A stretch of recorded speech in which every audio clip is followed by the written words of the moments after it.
Playing cleanly through single note melodic lines and in particular arpeggios requires the fretting hand technique known as the finger roll. In this week's lesson, I'll be explaining exactly what finger rolls are, why you need to learn the technique, and provide some practice room exercises to help develop it. When arpeggiating or picking chords out, you will normally do so with the let ring technique, in which the strings will ring out and bleed into one another. This occurs when you maintain pressure on the strings pressing into the fretboard. When playing melodically in a lead line, you normally don't want the notes to be bleeding into one another. When changing string to a higher or lower fret, the note that you are moving from can be muted simply by lifting the fretting hand finger as you pick the next string. But when the next note on the adjacent string is in the same fret, this is when the finger rolling technique is necessary. When doing what I like to call descending finger roll, going from a higher string to a lower string toward the floor, the setup is normal fretting technique. If you were to fret a note on string 2, you would use the tip of the index finger with a nice flexion of the top knuckle joint. To roll, I need to extend or straighten the knuckle joint. The finger is then fretting string 1 with the pad of the finger. As you do that, there is a slight lift off string 2. If I pluck that string 2, you will hear that it is now being muted by the tip of finger 1. Demonstrating the difference once again, here is firstly a mini bar and then the finger roll.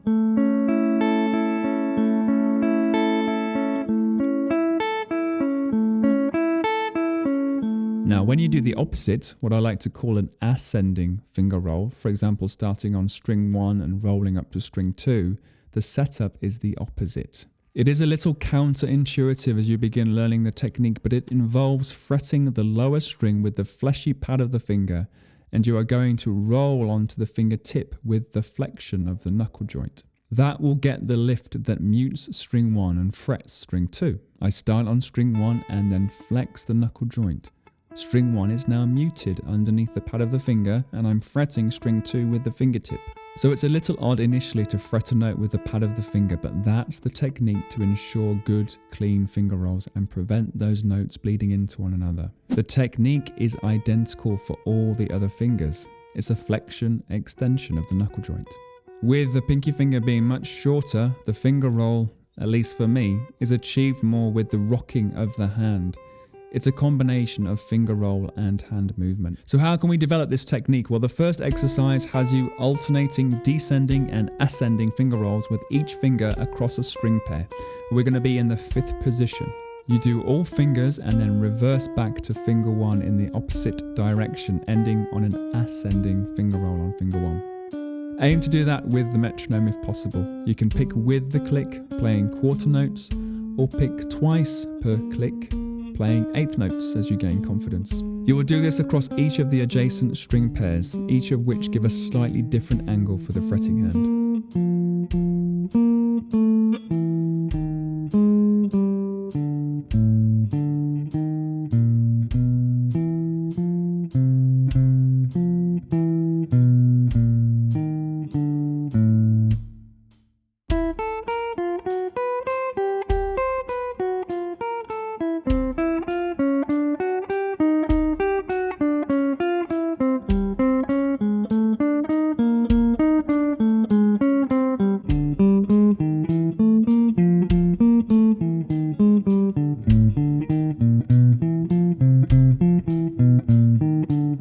develop this exercise, you can increase the tempo or move lower down the strings towards the nut for a more demanding stretch.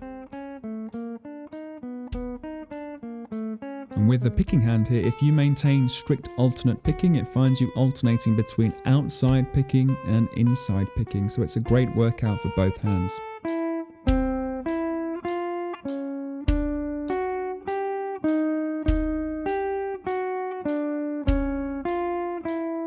The second example uses a position 1 E minor shape minor pentatonic. Finger rolls are required when playing a 4 in a row sequence. You play 4 notes from the root, then 4 notes from the second note, etc. Everything is fine until the third set, in which you're rolling from the flat 7th note to the 4th with finger 1.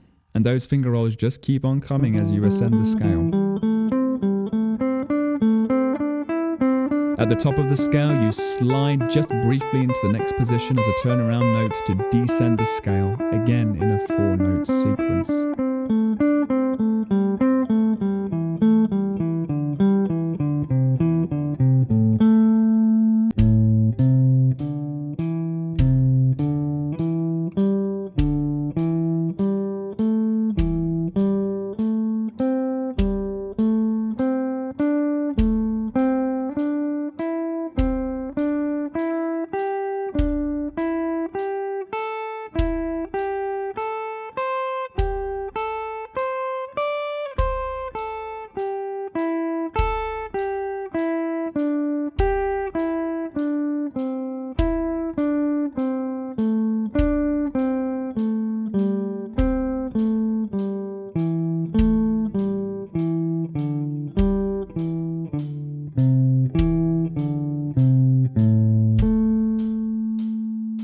Once again, you can develop the exercise by raising the BPM or exploring the possibilities within other pentatonic patterns you may know.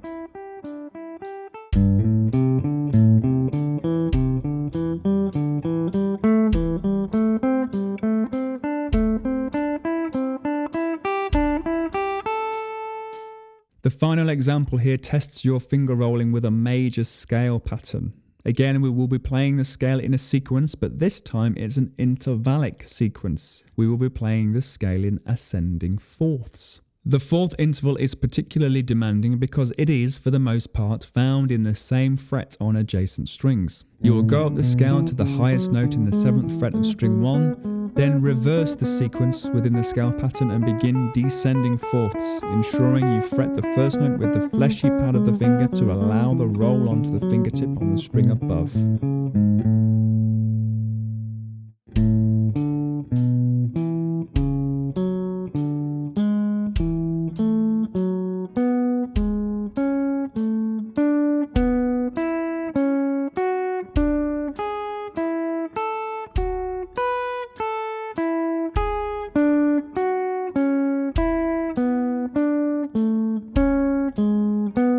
And again, with this you can also develop it by raising your BPM or exploring the possibilities within other major scale or any other scale patterns that you know.